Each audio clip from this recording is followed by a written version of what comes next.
خاف. ازاي والله.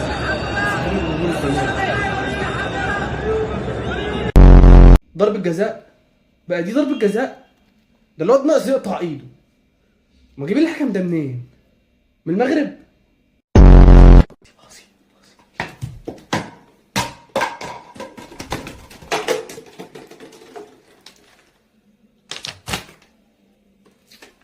جت في وقتها والله الواحد كان عطشان. ايه يا جماعه، هو في ايه؟ واحنا عشان في المغرب يعني تحدفونا بميه؟ طب على فكره بقى احنا لسه ما فطرناش.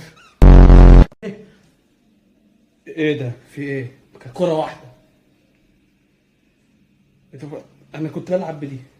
ما يا جماعة، في انتوا كمان بتحدفوا كور؟ انتوا بتتفرجوا على جمهور الزمالك بجد ولا ايه؟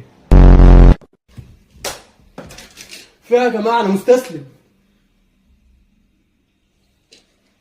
طب مية قلنا عادي، كور وبيحصل، سكينة معجون، هذا ما لم نره من قبل. ده الزمالك ما عملهاش.